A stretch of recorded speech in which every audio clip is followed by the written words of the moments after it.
बयान दे दिया है। कोलंबिया में इन दिनों दरअसल साउथ अमेरिका की यात्रा पर हैं, तो कोलंबिया में राहुल गांधी ने भारतीय लोकतंत्र पर फिर से आपत्तिजनक बात कह दी और राहुल गांधी ने बीजेपी और आरएसएस पर भी एक बार फिर से तगड़ा हमला बोल दिया। तो बीजेपी ने राहुल गांधी के बयान पर कड़ी आपत्ति जताई है और कहा है कि ऐसा लग रहा है कि राहुल तो लीडर ऑफ प्रोपेगेंडा हैं, क्योंकि देश के विकास बीजेपी, पीएम मोदी, आरएसएस को सबसे ज्यादा आजादी से गाली भी तो राहुल गांधी ही देते हैं। लेकिन फिर भी राहुल गांधी कहते हैं कि भारत में तो बोलने की आजादी है ही नहीं और लोकतंत्र नहीं है। तो राहुल गांधी को अपने विदेश दौरों में हमेशा भारत के लोकतंत्र को नीचा ही दिखाना होता है। यह बीजेपी हमला बोल रही है। राहुल गांधी विदेश में भारत का अपमान करेंगे तो देश में जितनी सीटें मिली हैं वो भी नहीं मिल पाएंगी, बीजेपी कह रही है। और इन सब के बीच साल 2008 में जो मुंबई हमला हुआ था, उस पर पूर्व गृह मंत्री पी चिदंबरम के बयान ने बवाल मचा दिया है। कांग्रेस के अंदर घमासान मच गई है, क्योंकि पी चिदंबरम पर अब कांग्रेस नेता राशिद अल्वी ने खुला हमला बोल दिया और कहा कि चिदंबरम तो बीजेपी को फायदा पहुंचा रहे हैं, क्योंकि उसमें चिदंबरम ने कहा था कि अमेरिका के दबाव में उस समय सेना को कार्रवाई की छूट नहीं दी गई थी। तो यह विवाद चल रहा है और बात सिर्फ दिल्ली की नहीं, कर्नाटक कांग्रेस में भी मुख्यमंत्री के पद को लेकर घमासान मचा हुआ है। आप जानते हैं वहां पर सिद्धारमैया बनाम डीके शिव कुमार। तो कांग्रेस के एक नेता ने इस पर बयान दिया तो कांग्रेस ने अपने उसी नेता को नोटिस थमा दिया कि आपने ऐसा बयान दिया कैसे। तो बहुत कुछ चल रहा है कांग्रेस के अंदर, लेकिन इस बीच कांग्रेस के नेता और देश के लोकसभा के नेता प्रतिपक्ष राहुल गांधी ने एक बार फिर से विदेश की धरती से केंद्र पर निशाना साधा और कहा कि भारत में तो लोकतंत्र पर हमले हो रहे हैं। I'm very optimistic about India, but at the same time, there are also fault lines within the Indian structure. There are risks that India has to overcome. Which are those risks that you see? The single biggest risk is the attack on democracy that is taking place in India. Because India has multiple religions, multiple traditions, multiple languages, and India actually is a conversation between all its people. And different traditions, different religions, different ideas require space. And that the best method for creating that space is the democratic system. And currently there is a wholesale attack on the democratic system in India. So that's a risk. तो एक बार फिर से विदेश की धरती है, एक auditorium है, ऑडिटोरियम में राहुल गांधी बैठे हैं, एक बार फिर से वैसा ही बयान दे रहे हैं। तो भाजपा के नेता रविशंकर प्रसाद, पूर्व केंद्रीय मंत्री, ने राहुल गांधी के कोलंबिया में दिए गए इन बयानों की कड़ी निंदा की। उन्होंने कहा कि राहुल गांधी ने भारत के लोकतंत्र और आजादी पर निराधार आरोप लगाए हैं और उन्हें देश के खिलाफ बोलने का कोई अधिकार नहीं है।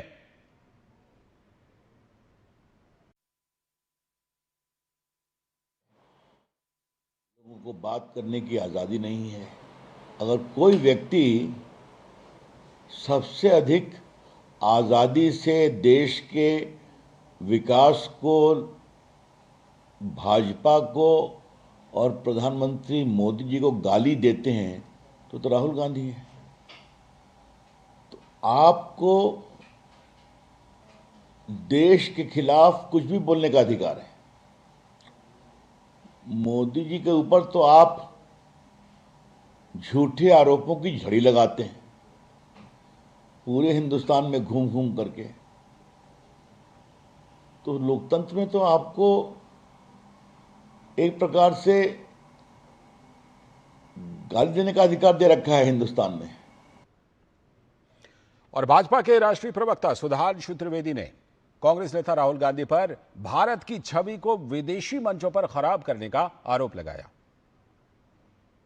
साल से एक ही परिवार के आधिपत्य के बाद भी उस संगठन के पतन और सत्ता छूटने की बदहवासी में उनके खानदान के बरखुरदार के द्वारा, जो कि आज भारत विरोधी शक्तियों के फर्माबरदार बनते हुए प्रतीत हो रहे हैं, अपनी उसी आदत के अनुरूप विदेश की धरती से एक और ऐसा बयान दिया है जिसमें कुछ भी आश्चर्यजनक नहीं है। ये दो अंतर देश की जनता के सामने स्पष्ट हैं कि कौन भारत के हित में और कौन भारत विरोधी शक्तियों का जाने में चाहे अनजाने में एक टूल बनता चला जा रहा है। तो बीजेपी चौतरफा हमला बोल रही है। पार्टी के राष्ट्रीय प्रवक्ता शहजाद पूनावाला ने राहुल गांधी को लीडर ऑफ प्रोपेगेंडा बताया। राहुल गांधी के लिए LOP का मतलब लीडर ऑफ ऑपोजिशन नहीं बल्कि लीडर ऑफ अपोजिंग भारत बन चुका है, लीडर ऑफ प्रोपेगेंडा बन चुका है। और जब भी खुलता है भारत में राहुल के प्रोपेगेंडा का धागा, तब शुरू हो जाता है विदेशी धरती पर राहुल का एंटी इंडिया रागा। और इस मामले में बीजेपी की सांसद कंगना रनौत ने भी हमला बोला। उन्होंने कहा, ये सब जानते हैं कि राहुल गांधी देश को हर जगह बदनाम करते हैं और देश की निंदा करते हैं। देखिए, ही इज़ अ डिसग्रेस। ये जानते हैं सब कि वो देश को हर जगह बदनाम करने का, देश की निंदा करने के लिए, देश की आलोचना, मैं ये सरकार की नहीं कह रही, देश की निंदा। अगर वो कह रहे हैं कि लोग यहाँ पे झगड़ालू हैं, लोग यहाँ पे जो हैं वो ईमानदार नहीं हैं, जो भारत के लोग हैं वो उनको पता नहीं है अपने हमारे लिए क्या अच्छा, वो वोट जो देते हैं उनका दिमाग काम नहीं करता, तो इसलिए जो है किसी और को आके यहाँ पे डेमोक्रेसी बचानी चाहिए। ये सब बातों से वो ये दिखाते हैं कि भारत के लोग जो हैं वो बुद्धिहीन है, वो यही कहना चाहते हैं ना। तो खैर, that's why I call him a disgrace. वो जो है देश को शर्मिंदा करते हैं हमेशा, और देश भी उनसे शर्मिंदा है। तो राहुल गांधी जी ने एक बार फिर से बिगड़े बोल दिए, अपने बयान दिए, और बीजेपी पिल पड़ी है राहुल गांधी के ऊपर। इसी पर आज खास चर्चा करने के लिए हमारे साथ जुड़ रहे हैं SN सिंह जी, भारतीय जनता पार्टी के प्रवक्ता, बहुत बहुत स्वागत। संदीप त्रिपाठी जी, कांग्रेस के नेता, बहुत बहुत स्वागत संदीप जी। और साथ में अवधेश कुमार जी, वरिष्ठ पत्रकार, बहुत बहुत स्वागत सर। मैं आप ही से जरा चर्चा को विस्तार देता हूं। एक बार फिर से लगता है जैसे ना, मतलब पहिया घूमता रहा हो।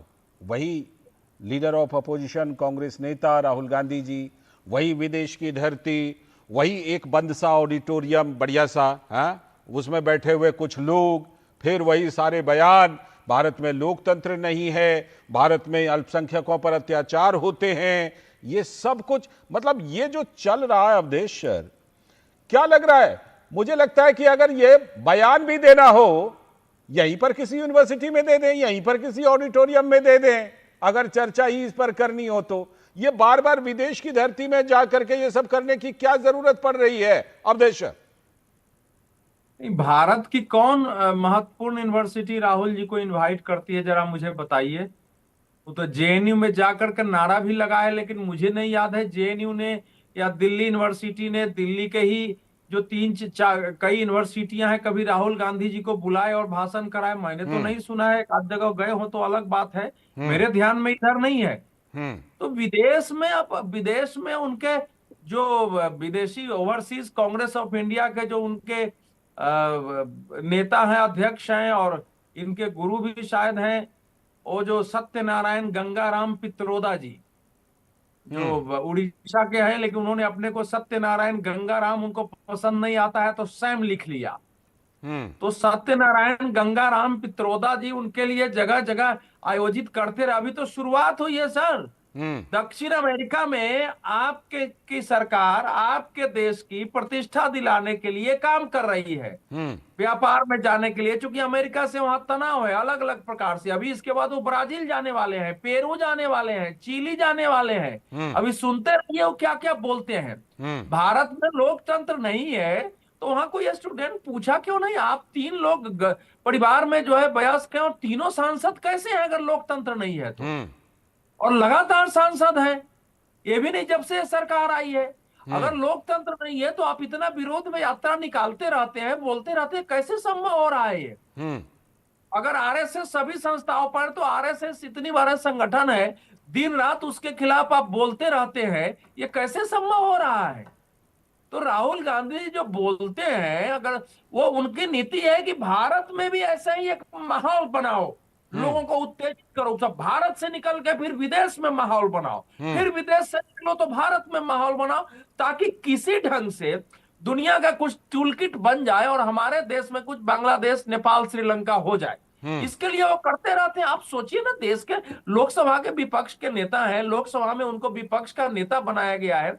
एक आदमी जाकर कह रहा है कि हम कि इस समय जो सरकार है कायरों की सरकार है। विदेश मंत्री ने कहा कि चीन से हम नहीं लड़ सकते हैं क्योंकि चीन जो है हमसे मजबूत है। कब विदेश मंत्री ने कहा है? क्योंकि आरएसएस बीजेपी की विचारधारा, कायरों की विचारधारा, अभी तक तो वो एस जयशंकर आपके काल में विदेश सचिव है। ठीक है, आपके उस समय आपको दिखाई नहीं दे, उनके पिताजी आपके साथ थे, पूरा खानदान आपके राज्य में सेवा किया है। ठीक है, तो मैं लौटता हूं आपके पास सर। राहुल गांधी जी जो कुछ कह रहे हैं केवल वो आलोचना का विषय नहीं है। मेरा तो कहना है कि या तो इस पर चर्चा नहीं हो, या फिर राहुल गांधी उतरते हैं तो भले कोई पत्रकार गाली सुने, कोई कांग्रेस के कार्यकर्ता से पिटाए, क्योंकि पूछेंगे तो आप पीटे जाएंगे। लोकतंत्र तो वही है। तो जो जिस ढंग से पत्रकारों को कांग्रेस के कार्यालय में वो बोलते हैं, रास्ता में तुम्हारा नाम बताओ, और वो बोल दिया कि मिश्रा की त्रिपाठी हूं, तो पिटाने लगता है कार्यकर्ताओं से। तो अब तो लोगों को खड़ा होकर उनसे सीधा सीधा पूछना पड़ेगा कि आप इस देश के विपक्ष के नेता हैं, आप क्या चाहते हैं इस देश में? उनको लगता है लोकतंत्र सिर्फ अपने लिए चाहिए। ठीक है, ठीक है, मैं लौटता हूं आपके पास। संदीप जी, दो पहलू हैं। एक तो देखिए, जो कुछ भी बोलना हो, बोलते तो सब कुछ है ही, सारा कुछ बोलते हैं, इतनी आज़ादी है, इतना लोकतंत्र है कि सब कुछ बोलते हैं। तो पहला सवाल ये कि भाई जब बोलना ही है तो यहीं पर बोल लीजिए ना, कहीं पर। यहाँ ऑडिटोरियम बहुत सारा मिल जाता है, क्यों नहीं मिलेगा ऑडिटोरियम? ठीक है, अब देश जी वैसे कह रहे हैं कि कोई यूनिवर्सिटी वाला उनको बुलाता नहीं, लेकिन चलिए ऑडिटोरियम तो यहाँ भी मिल जाएंगे, इतनी सी पब्लिसिटी तो यहाँ भी मिल जाएगी। और दूसरी बात ये कि अगर विदेशों में यही इसी तरह से बोलने का कार्यक्रम है तो फिर तो हम ये मान सकते हैं कल को कहीं निकारागुआ, होंडुरास में भी इस तरह का प्रोग्राम कीजिएगा, अब वहां फिर इसी चीज को जारी रखिएगा जो पिछले कई सालों से कहें अब लगातार दिखाई पड़ रहा है। क्या इन सब के पीछे मकसद क्या है? संदीप जी बताइए। लाल जी, पहली बात तो जो सवाल खड़े किए गए हैं मैं उसका जवाब दूंगा, उसके बाद मकसद भी बताऊंगा। जरूर। पहली चीज तो सर, अब मोदी जी को नहीं बुलाया जाता बाहर के यूनिवर्सिटियों में, तो ये भाई अब चौथी पास वाले को तो नहीं बुलाया जाएगा। अब वो बोलेंगे भी क्या? और जब देश में प्रेस को नहीं संबोधित कर पाते, कितने पत्रकारों की एड़ियां घिस जाती है, दलाली करते हुए जीवन बीत गया, दाढ़ी सफेद हो गई, बेचारे इंटरव्यू नहीं ले पाते हैं। अक्षय कुमार आकर इंटरव्यू लेके चला जाता है, सर दाढ़ी पक गई, इंटरव्यू नहीं ले पा रहे। ये लोकतंत्र की हत्या नहीं है? मतलब 11 साल से एक बकैती बाग प्रधानमंत्री है, लेकिन पत्रकारों से सामना करने में इतना डरता है, इतना बड़ा डरपोक है कि वो हिम्मत नहीं करता कि पत्रकारों का सामना कर ले। और ये कहा जाए कि कायर सरकार है तो गलत है। भैया कैसे? अब आती है बात कि विदेश में ऐसा उन्होंने क्या कहा?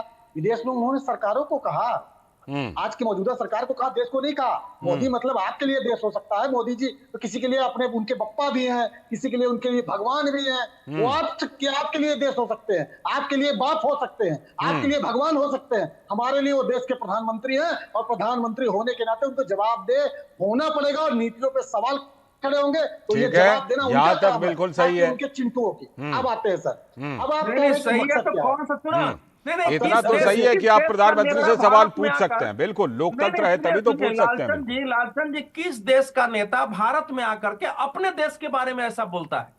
भारत में भी तो बहुत ये सोचने वाली बात है संदीप जी। बहुत सारे लोग यहाँ डेलीगेट्स आते हैं, बहुत सारे आ रहा हूँ एसएम सिंह जी, आ रहा हूँ। बहुत सारे नेता भारत की यात्रा पर भी आते हैं। कौन कौन कहता है कि भारत में लोकतंत्र खत्म हो रहा है, अमेरिका और यूरोप वाले इसमें हस्तक्षेप करें? किस प्रकार की भाषा में बात कर रहे हैं? मैं तो राहुल गांधी जी कह रहा हूँ, ये प्रधानमंत्री को देश का है। ठीक है, ठीक है, ठीक है। अवधेश सर संदीप जी का जवाब ले लेते हैं। अवधेश सर संदीप जी का जवाब लेते हैं, संदीप जी का। ठीक है, ठीक है, संदीप जी आप बोलिए। ठीक है, संदीप जी बोलिए। ठीक है, संदीप जी। अवधेश सर रुक जाइएगा, अवधेश सर रुकिएगा, संदीप जी को बोले दीजिए। बोलिए संदीप जी, अपनी बात रखिए, अपनी बात रखिए। राहुल गांधी का तो चल जाएगा, इनकी क्या औकात है भाई? ये कौन आदमी है? राहुल गांधी की भाषा तो चल जाएगी, इनकी कैसे चलेगी इस प्रकार की भाषा? चलिए औकात वगैरह पर मत आइए, औकात वगैरह पर नहीं आइए, अपनी अपनी बात रखिए, अपनी बात रखिए। संदीप जी बात रखिए। संदीप जी ऐसे पर्सनल नहीं, व्यक्तिगत नहीं, मुद्दे पर बोलिए, मुद्दे पर बोलिए, जाएगी। अच्छा, आप दोनों रुक जाइए, फिर मैं एसएन सिंह जी के पास जाता हूं। एसएन सिंह जी के पास, एसएन सिंह जी के पास, एसएन सिंह जी, मैं आ रहा हूं। संदीप जी आ रहा हूं, संदीप जी आ रहा हूं आपके पास। एक मिनट, आप दोनों जरा शांत रहिएगा, दोनों जरा शांत रहिए, दोनों अपील है। बात करेंगे लालचंद जी, उसी हार्दिक अनुरोध sir, sir Awadhesh sir, Awadhesh sir, Awadhesh sir, इनको दिखा दिया जाएगा प्रयागराज में। ठीक है, ठीक है, अवधेश सर, अवधेश सर जरा, अवधेश सर जरा डिबेट को आगे बढ़ाते हैं, डिबेट को आगे बढ़ाते हैं। अवधेश सर रुकिएगा, रुकिएगा, रुकिएगा। मैं एसएन सिंह जी का, एसएन सिंह जी की प्रतिक्रिया लेके आता हूं। एसएन सिंह जी की प्रतिक्रिया लेकर आ रहा हूं। एसएन सिंह जी बताइए, इन्होंने कहा कि अब मोदी जी को विदेश वाले नहीं बुलाते हैं, राहुल जी को बुलाते हैं, इसलिए जाते हैं और वहां पर इस तरह के बयान दे देते हैं। क्या दिक्कत है, बताइए। नहीं लालचंद जी, देखिए, बीज ही फल का मूल होता है। अगर आपका बीज जहां का होगा, फल तो वही होगा ना। आलू बोएंगे तो सोना थोड़े ना होगा, आलू बोएंगे तो आलू होगा। अंग्रेज ने जो बीज डाली, ह्यूम ने जो बीज डाला, वो भारत पे कैसे विश्वास करेगा? भारत के लोकतंत्र पे कैसे विश्वास करेगा? बेशक उसके दादा, नाना, परदादा, नानी, पिताजी, माताजी, स्वयं, बहन, सब भारत के लोकतंत्र से विजयी होते हों, लेकिन वो तो विदेश को मानेगा ना, भारत को नहीं मानेगा। और लोकतंत्र की हत्या किसने की जनाब? लोकतंत्र की हत्या आपकी पार्टी ने किया। भाई, जनता के लिए लोकतंत्र होता है, लेकिन परिवार के लिए वाला लोकतंत्र तो वो विदेश में ही होता होगा, जो राहुल गांधी जी के परिवार में होता है। आपने लोकतंत्र का साहब गला घोट दिया। सबसे पहले आप देश की आजादी का अधिकार ही छीन लिए, देश में इमरजेंसी लगा दिए, जो कुछ बेगुनाह था उनको भी जेलों में डालने का कार्य किए, चुनी हुई सरकारों को गिराने का कार्य किए। आज इतना सुंदर लोकतंत्र है कि वहां देश का विपक्ष का नेता जाके गाली दे रहा है, यहाँ चुने हुए देश के प्रधानमंत्री को बैठकर कांग्रेस का प्रवक्ता गाली दे रहा है जी। अब मुझे लगता है कि मैं कुछ कहूंगा तो कांग्रेस के प्रवक्ता बुरा लग जाएगा, लेकिन ये आप लोग किस आधार पर कह रहे हैं कि जितनी सीटें मिली हैं वो भी नहीं मिलेंगी, वो भी कम हो जाएंगी? नहीं, इसलिए कम हो जाएगी ना, लालचंद जी की गधे की सींग नहीं होती है, लेकिन जान जाते हैं लोग कि कौन गधा है कौन घोड़ा है, सब जानकारी हो जाती है। जब भाषा से आप अपरिपक्वता बताएंगे, जो चीज नहीं होगा उसको आप कहने को जाएंगे, तो लोग जान जाएंगे ना कि ये बुद्धिहीन व्यक्ति है, इसके पास कोई नॉलेज नहीं है, ये भारत की संस्कृति को नहीं जानता है, भारत की जानकारी को नहीं जानता है। और ये चीज हमारे कांग्रेस मित्र को जरूर पता चाहिए, क्योंकि हम लोग न्योता तुरंत वापस करते हैं ना। इनको बताना कि प्राइमरी स्कूल के किसी प्राइमरी स्कूल में भी अगर राहुल गांधी जी को कोई प्राइमरी स्कूल वाला भी बुलाया हो तो आप बता दीजिए। ठीक है, और उपहास करते हैं लोग। ठीक है, संदीप जी, से रख दिया लोग, संदीप जी का जवाब मैं लेता हूँ, संदीप जी का जवाब ले। देश की जनता ने इसलिए रखा, हाथ और उपहास वाले पार्टी के नेता के, पार्टी के प्रवक्ता का जुबानी ये बताती है कि आने वाले समय में कांग्रेस को और भी देश के लोग सबक सिखाने। ठीक है, संदीप जी का जवाब। संदीप जी, क्या देश में इस तरह का प्रोग्राम इसलिए भी नहीं करते हैं क्योंकि यहां काउंटर क्वेश्चन होगा और वहां बिल्कुल एक तरफा बोलने के लिए मंच मिलता है कि चलो कार्यक्रम आयोजित हुआ, ऑडिटोरियम में बोल दिए, इसलिए भी? क्या बताइए सर?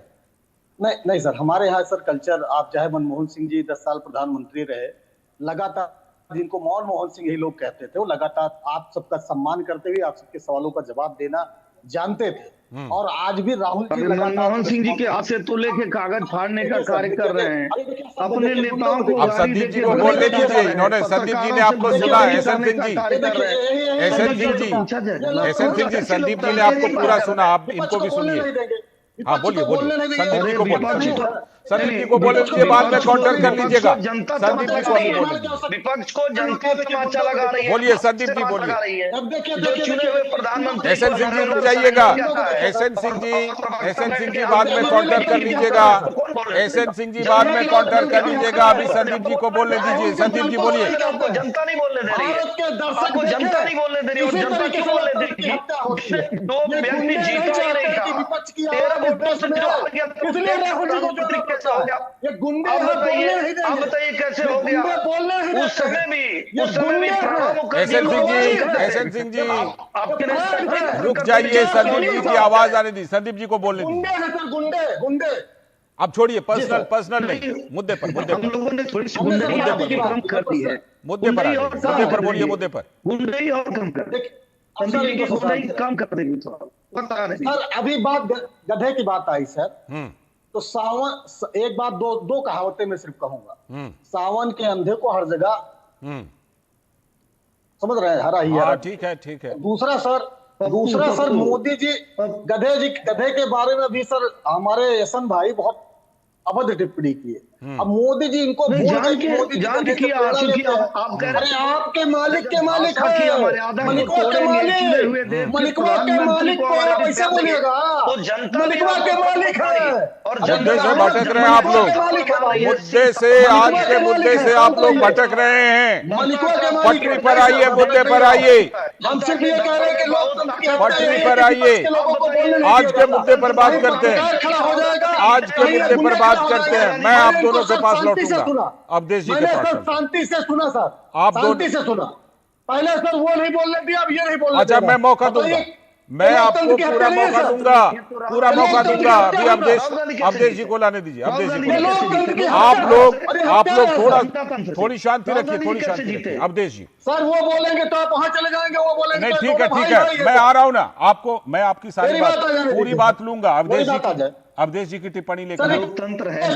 अच्छा ठीक है, संदीप जी पहले आप ही पूरी कीजिए। संदीप जी को सब लोग पहले सुनिए, उसके बाद काउंटर कीजिएगा। संदीप जी बाद में काउंटर कीजिएगा। संदीप जी को सुनिए।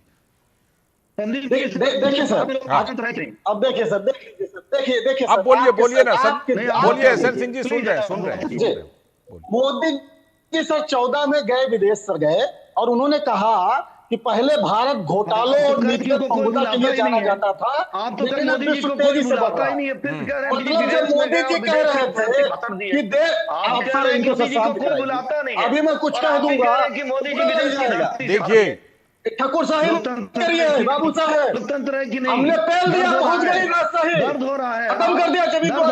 अब रुक जाइए, फिर आप रुक जाइए, ठाकुर साहब मत फैलो, रुक जाइए। अब इस तरह से पर्सनल नहीं, मुद्दे पर रहिए, मुद्दे पर, आज के मुद्दे पर रहिए। मुझे अवधेश जी के पास अब जाना है, अब अवधेश जी के पास जाना है। आप दोनों तब तक शांत होइए। अवधेश जी के पास जाना है। अवधेश जी बताइए, एक मिनट रुक जाइए। संदीप जी अभद्रता नहीं, अभद्रता नहीं, रुक जाइए, अभद्रता नहीं। अवधेश सर जरा ये बताइए, आप लोग रुक जाइए। संदीप जी, एसएन सिंह जी रुकिए, 2 मिनट रुक जाइए। मैं आ रहा हूं। अवधेश जी को बीच में लाना है, बहुत देर से वो नहीं आए। अवधेश सर, ये जो मुद्दा है, बीजेपी जिस तरह से हमलावर हो रही है, राहुल गांधी वहां जाकर के बार-बार इस तरह। एक मिनट रुक जाइए। क्या हासिल क्या होगा अवधेश सर? हासिल यहां जैसे बिहार में चुनाव है तो पटना यूनिवर्सिटी में या पटना के किसी ऑडिटोरियम में कार्यक्रम करने से कुछ हासिल होगा या कोलंबिया में करने से हासिल होगा? अवधेश सर बताइए। ये तो उनके रणनीतिकार जानेंगे ना। राहुल गांधी को कुछ हासिल हो, नरेंद्र मोदी जी को कुछ हासिल हो या नहीं हो, हमको तो अपने देश की चिंता है ना, कि हमारे देश के लोकतंत्र की दुनिया में प्रशंसा होती है। हमारे देश का चुनाव आयोग दुनिया के अनेक देशों में जाके वहां के चुनाव आयोग को बताता है कि चुनाव कैसे किया जाए जी। हमारे देश का ईवीएम दूसरे देशों में चुनाव कराने जाता है जी। तो हमारी चिंता देखिए, राहुल गांधी जी जो कर रहे हैं ना, वो उसका कोई उत्तर नहीं है। वो देश विरोधी शब्द के अलावा इसका कोई उत्तर नहीं है, नासमझी के अलावा इसका कोई उत्तर नहीं है। वो अपने पैर पर भी कुल्हाड़ी मार रहे हैं। और सबसे बड़ी बात होती है कि देखिए, आप कह रहे थे मुद्दे पर, सबसे बड़ा मुद्दा तो आजकल विमर्श की भाषा और व्यवहार है, कि हम एक से एक तीखी आलोचना हम लोग करते हैं और एक दूसरे को सुनते हैं और हमेशा इसकी गुंजाइश है। भोजन भी करते रहे, नहीं भोजन भी करते रहे हैं, लड़ते भी रहे हैं जीवन में। ठीक है। ये जो इस समय कांग्रेस के प्रवक्ताओं ने और बाकी 2-3 पार्टियों के जिस ढंग की स्थिति बना दी गई है, आप कोई भी कर ही नहीं सकते हैं। तो ये जो स्थिति है, सबसे बड़ा मुद्दा। अब राहुल गांधी जी इसको बढ़ावा देते हैं। अब इस समय जो कुछ उन्होंने बोला है वहां, उसके बाद तो इस देश में, अगर इस समय मान लीजिए आरएसएस को कार्य कह रहे हैं जी, अब आरएसएस के हजारों कार्यकर्ता है, इतनी जगह वो बोलते हैं, कभी एक अटैक नहीं हुआ। मान लीजिए 10-20 स्वयंसेवकों को गुस्सा आ गया कि 5 साल से हमको गाली दे रहे हो, फलाना, कल कुछ हो जाए तो कौन अच्छा ठीक है। सबको नियंत्रण में रहने की जरूरत है। लोकतंत्र में रास्ता है ना, लोकतांत्रिक रास्ता है जवाब देने का लोकतांत्रिक रास्ता है। मैं आ रहा हूं संदीप जी, आप एक चीज पर जवाब, संदीप जी आप जरा मुझे एक चीज पर जवाब दीजिएगा राहुल गांधी जी वहां कह रहे हैं कि हमारे विदेश मंत्री कह रहे हैं कि हम चीन से नहीं लड़ सकते। इधर चिदम्बरम जी बयान दे रहे हैं कि अमेरिका के दबाव में 2008 में सेना को कार्रवाई नहीं करने दिया। ये तो बिल्कुल एकदम दोनों दो दिशा की बात हो गई ना। आ रहा हूं एसएन सिंह जी, पहले एसएन सिंह जी मैं आपके पास आऊंगा, please please SN Singh ji please, मैं आ रहा हूं एसएन सिंह जी। एसएन सिंह जी एक लाइन पूछ लीजिएगा बात से। एसएन सिंह जी एक लाइन संदीप जी को बोलने दीजिए, फिर आप ही के पास आ रहा हूं। लोकतंत्र है तो मैं एक सवाल पूछ रहा हूं, अच्छा पूछिए पूछिए, जोड़िए। संदीप जी एक चीज बताइएगा, अगर भारत में लोकतंत्र है तो ये जरूर बता के आ जाइएगा कि आदरणीय राहुल गांधी जी किस जाति है और आदरणीय राहुल गांधी किस धर्म के। लोकतंत्र में हमारा पूछने का अधिकार है कि नहीं, और लोकतंत्र में आपको बताने का अधिकार है। अब ठीक है, आप संदीप जी का जवाब सुनिए, बोलिए संदीप जी, दीजिए जवाब। जी अवधेश जी, अभी आपने कहा कि लोकतंत्र की हमारे विश्व में बड़ाई होती है, बिल्कुल सही है, क्योंकि हमने ऐसा लोकतंत्र बनाया था जहां पर विपक्ष को सुना जाता था और विपक्ष का अगर नेता दमदार है तो उसको प्रतिनिधित्व करने के लिए विदेश भी भेजा जाता था। आज जिस तरीके से विपक्ष को देशद्रोही बताया जाता है, ये कभी नहीं हुआ सर, आज होता है। आज पत्रकार पहले सवाल सत्ता पक्ष से पूछते थे विदेश गए थे, अभी छाती पर चढ़ जाते इस लोकतंत्र की बड़ाई होगी सर, इस लोकतंत्र की बड़ाई होगी। इसमें संदीप बोलने जी फैक्चुअल बात कीजिए। प्रधानमंत्री तक के लिए ना जाने कितनी गालियां, कितने अपशब्द लिखे मिलते हैं, आज भी और ज्यादा बढ़ गए हैं, और बाकियों की तो खैर क्या ही बात करें। हाँ सर देखिए, अभी सवाल उन्होंने पूछा उसका भी जवाब नहीं चाहिए। कितना इंपेशेंस हो गया है सत्ता पक्ष, मतलब इतनी अधीरता कभी नहीं। सत्ता कहते हैं गंभीर होती है, मतलब कहते हैं कि पेड़ फल जाता है तो सूख जाता है। यहाँ पर तो छाती में गोली मार देते हैं। विदेश की धरती पर चले जाते हैं क्या? इसीलिए विदेश की धरती पर चले जाते हैं बोलने के लिए क्या? सर क्या किया जाए सर, ये लोग विपक्ष की आवाज नहीं आने देना चाहते। मैं मुद्दे की बात सर जो कह रहे थे, अभी चुनाव के संदर्भ में उन्होंने कहा कि हमारी ईवीएम जाती है, समय की कमी है में जाती है, लेकिन वो सर 10 सेकंड मत, हमने शुरू किया, उसको किस तरीके से खत्म किया जा रहा है। देश के सवाल, इस देश में सर सुर और असुर दोनों रहे हैं। हमारी संस्कृति की खूबी ये रही है, चलते इस चर्चा में आप लोगों को ये जरूर कहूंगा देश में भी कहते हैं कि जो भी मुद्दे हैं ना, जो मुद्दे हैं उसको यहाँ अपनी धरती पर उठाइए ना, अपने देश में उठाइए ना, कुछ ना कुछ जरूर फायदा ही मिलेगा उन मुद्दों से। देश की धरती पर बोलकर क्या ही फायदा मिलेगा? एक लाइन का काउंटर कीजिए एसएन सिंह जी, फिर चर्चा समाप्त करनी है, बोलिए। देखिए, उन्होंने कहा कि देश में सुर और असुर रहते हैं। सुर और असुर उसी को कहते हैं, असुर उसी को कहते हैं जो सनातन धर्म का विरोध करे, जो धर्म पे बार-बार टिप्पणी करे। शुक्रिया फिलहाल आप सभी का, शुक्रिया एसएन सिंह जी, शुक्रिया संदीप जी, शुक्रिया अवधेश जी।